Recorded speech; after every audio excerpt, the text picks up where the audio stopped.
Hello and welcome to Dining with Death.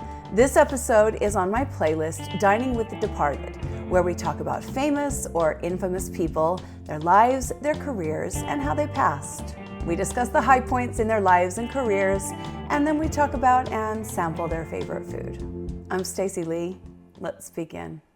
Bob Saget was born Robert Lane Saget on May 17, 1956 in Philadelphia, to Benjamin, who was a supermarket executive, and Rosalind, who went by Dolly, a hospital administrator. The family moved from Philadelphia to Norfolk, Virginia, when Bob was a child, and Bob attended a very conservative synagogue. Bob often said that his sense of humor began to develop during these days because he was an irreverent and mischievous kid, and at that synagogue it often got him into trouble. He got out of trouble by being funny. His family moved to Los Angeles when he was a teenager, and then back to Philadelphia, which is where he graduated from high school. Bob told a teacher of his that he wanted to be a doctor, but the teacher saw how smart and creative and funny he was and urged him to go into a career in film. I love that so much. We need to push people to go into the arts, right? It's great if you're really good at science and you're really smart, but I love knowing that there are teachers out there that push kids into the arts. Even though you won't make the money, even though you probably won't get famous, art's important too. Bob attended Temple University in Philadelphia, where he went to film school. He made a student film called Through Adam's Eyes, which was about a boy who had to undergo facial reconstructive surgery. The film won him an award, and people began to recognize his talent. I tried to find a copy of that student film to show you bits of it or maybe give you a link. I couldn't find it anywhere, so if any of you know how to see that, I would kind of like to see it. When Bob was in school, he would take a train into New York City and eventually started getting very short sets at the Improv and To Catch a Rising Star. He was funny and people liked him. He was working on his stand-up act and he started to grow a little following. Bob graduated from Temple in 1978 and had plans to attend University of Southern California, but after enrolling and attending classes for just a couple of days, he dropped out. He'd had enough of college and he recognized that and he was done. When Bob was in California, his appendix burst and he almost died. He actually got gangrene in his appendix. He was very, very sick and it was a close call. After that, Bob Saget said his outlook on life changed. He got a lot less serious and he started enjoying life more. That is fantastic advice. I love that. He married Sherry Kramer in 1982 and together the couple had 3 daughters. They later divorced in 1997, and after that, Bob married Kelly Rizzo in 2018, and they were married at the time of his death.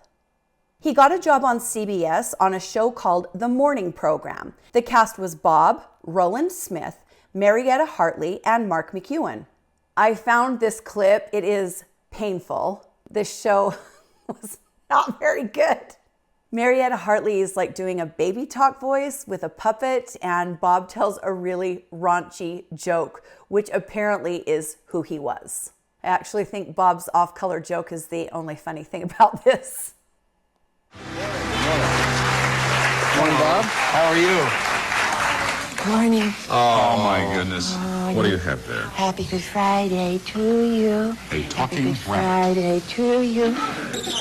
I hope you don't get hairpiece. It's a hair. It's a hair. Hair. Did you hear that? Or rabbit piece. Okay. Very cute. Isn't that nice? Very cute. Piece That's a of puppet. sweet. Happy Easter to everybody. Yes, this is Happy actually Easter. a puppet with its tag still on it. And I happen to... What's his name? Prolific? Prolific. Okay. And actually, I started with puppets and marionettes when I was a kid, so I have a very special feeling toward puppets. And I do toward you, too. Just a minute. Are you going to take us to weather? Oh, can I? Yes, you can. Okay, do you have a little friend over there or something? Yeah. Oh, no, he's a big friend. Oh, okay. How you doing? Bob didn't last long on the show because the show didn't last long. It aired for a season in 1987 and then it was canceled. Hard to imagine. And I didn't even show you the next part where they put on these giant, silly Easter hats and dance around. It was really bad. Bob was going on auditions and trying to find work to show off his comedic acting skills. And boy, was he in the right place at the right time. That's literally 95% of making it in TV or film or music. You got the right thing at the right time and you're in the right place. He was absolutely perfect for the role of Danny Tanner on ABC's new sitcom, Full House. He played a widowed father who brings in his brother-in-law and his childhood best friend to help raise his 3 daughters. I actually did not know that John Stamos' character was his childhood best friend. I always thought that was his brother. Am I the only one that thought that? I never knew that until I researched this case. I mean, I am not a Full House aficionado, but I saw the show. Learn something new every day. Critics didn't like this show, but audiences loved it. Full House was consistently in the Nielsen Top 30 from the time it aired in 1988 until almost the end of its run in 1995. It was a hugely successful show. I remember watching it back in the day. My kids enjoyed it. It was something we could watch together. It was very family-oriented and wholesome, which of course people who knew Bob found very ironic. Bob Saget was a raunchy comedian. His brand of humor was not family-friendly. He was very smart and very witty and had kind of a dirty mind. So it was funny to people who knew him that he had landed this really sweet, wholesome family TV show. Full House was so popular that they brought it back in 2016 on Netflix, and it ran until 2021. People love this show. I always think of Full House as the Brady Bunch for the 80s and 90s, right? Kind of same vibes. When Full House ended the first version, Bob Saget was rich and he was famous. He got very involved with the Scleroderma Research Foundation. His sister was diagnosed with scleroderma at age 43, and she died of the disease at only 47. Scleroderma is a disease of the skin and connective tissues, which harden with this disease. It also affects the tissues of the organs, and it's very serious. Bob Saget raised a lot of money for research and treatment of scleroderma, and he was very dedicated to his work with that charity. He even produced and directed a television movie in 1996 called For Hope, which was inspired by the life of his sister Gay. It was about her struggle and the disease that took her life. Bob was very affected by her death. He was a devoted brother and a devoted son. In 1989, Bob Saget, who was still playing Danny Tanner on Full House, became the host of America's Funniest Home Videos. This is kind of where I remember him the most. My kids liked that show, and he was really good at it. I think it's still on. Back when America's Funniest Home Videos came out, it was a really big show. We weren't used to seeing real-life, everyday people on TV back then. It was unusual, and it was something different to see inside other people's home movies. Nothing like today, where people document and post so much about their lives. Bob Saget was funny and snarky and warm, and again, very much made you feel like you were being spoken to by a family member when he was on TV. He was personable and likable, and he was really good at what he did. Bob was the host of America's Funniest Home Videos until 1997, and then the show replaced him with John Fugelsang and Daisy Fuentes. Those two only lasted 2 seasons, and then they brought in Tom Bergeron, who hosted the show until 2014.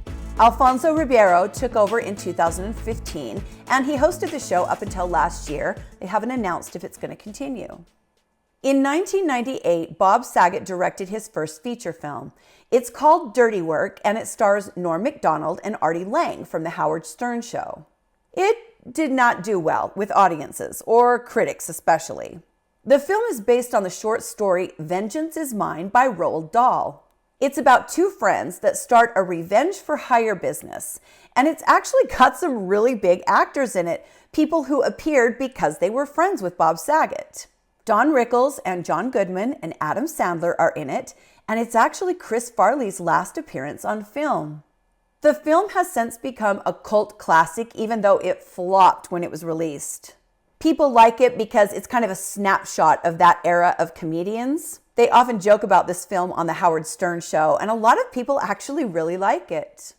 In 1998, Bob Saget appeared in what was basically a cameo appearance in the stoner comedy Half-Baked, and then in 2001, he took on a familiar role. He played Matt Stewart in the WB sitcom Raising Dad. It was about a widowed father, just like in Full House, who was raising his 2 daughters. He starred alongside Kat Dennings and Brie Larson. The show ran for a season and then was canceled. Bob then got one of his biggest roles, but it's a role where you never even see him. If you don't already know this, Bob Saget is the voice of the future Ted Mosby. He's the narrator on How I Met Your Mother. He's that voice that you hear talking over the episodes. I've only seen a couple episodes of that show, but I have a good ear for voices and I knew it was him immediately. He's also perfect for that role. The show ran for 9 seasons and it was very successful. I remember How I Met Your Mother the first time I saw it because I was like, Willow from Buffy. I was obsessed with the TV show Buffy the Vampire Slayer. Obsessed. My kids and I, we bought all the DVDs and we would sit and watch the episodes over and over and over. We even made up a family theme song where we changed the names of our family to the characters. It was really nerdy. Oh my gosh, I raised dorks. Bob Saget then started hosting game shows, which seemed a really natural transition for him. He was the host of the NBC game show 1 vs. 100 from 2006 to 2008. And during that same time, he produced a comedy special called That Ain't Right. He dedicated that show to his father, who had died in 2007. Bob then played himself from time to time on HBO's Entourage.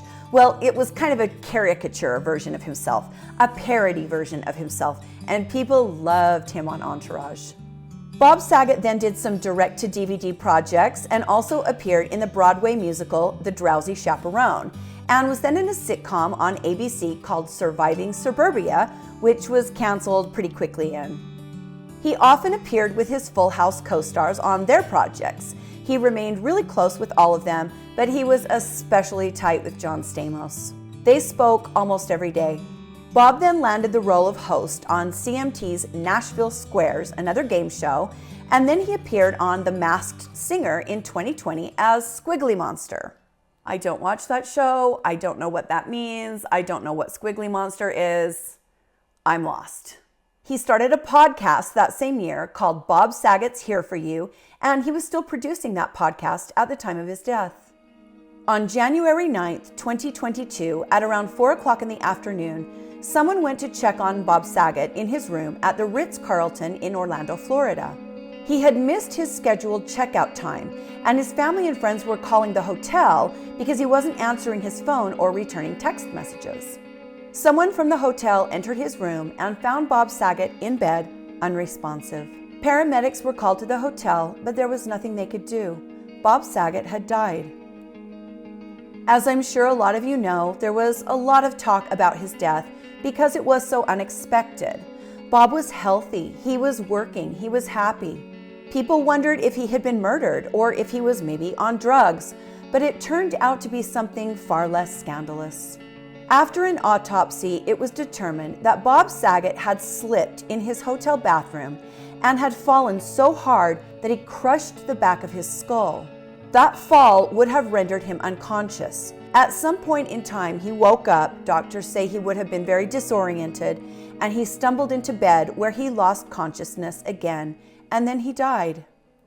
The night of his death, before a comedy show, Bob told people that he wasn't feeling very well, and he said he was having trouble hearing. He asked the sound guys to turn everything up for him. So it is assumed at this point that he was kind of dizzy, his balance was off, and that probably contributed to his fall. The world was sad to learn that America's dad was gone.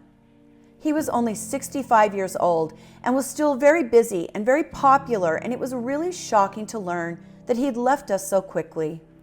People who knew Bob Saget couldn't say enough nice things about him.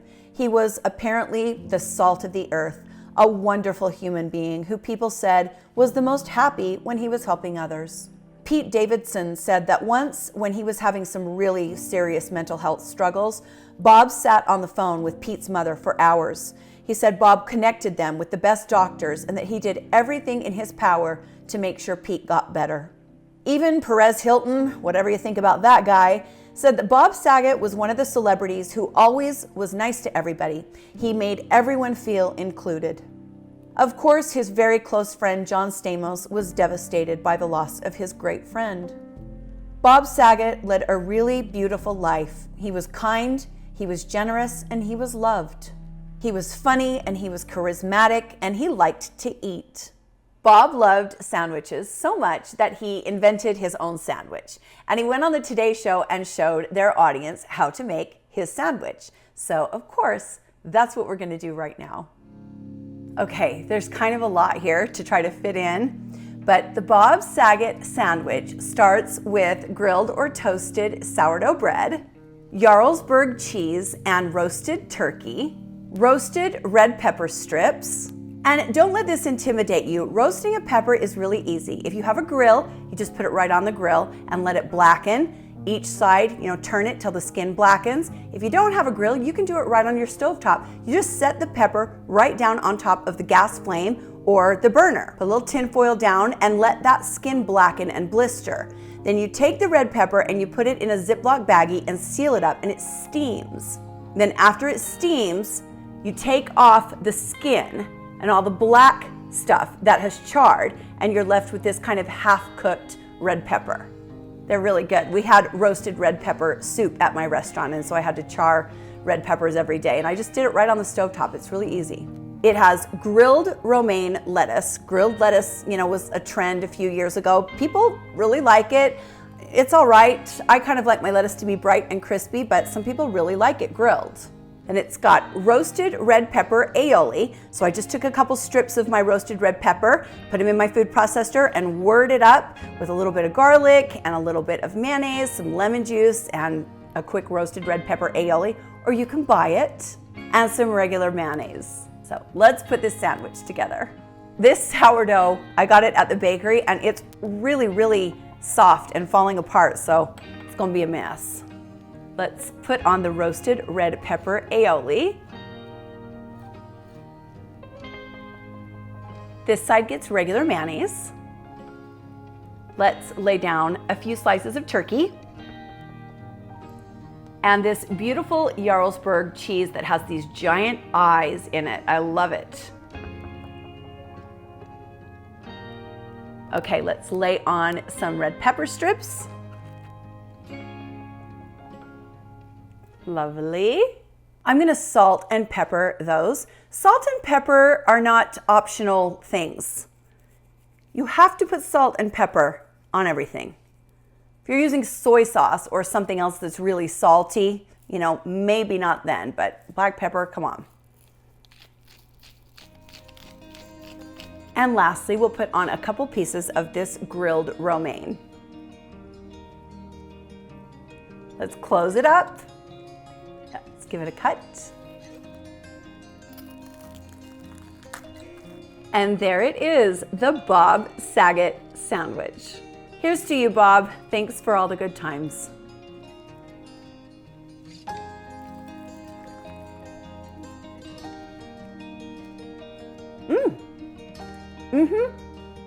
That's a good sandwich.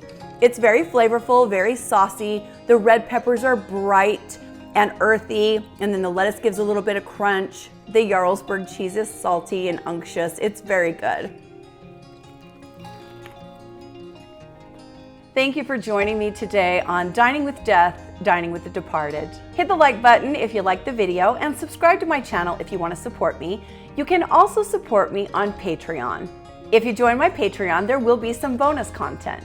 I sure appreciate you guys more than you know. Stay safe and be kind to each other, and I'll see you next time on Dining with Death. Bye.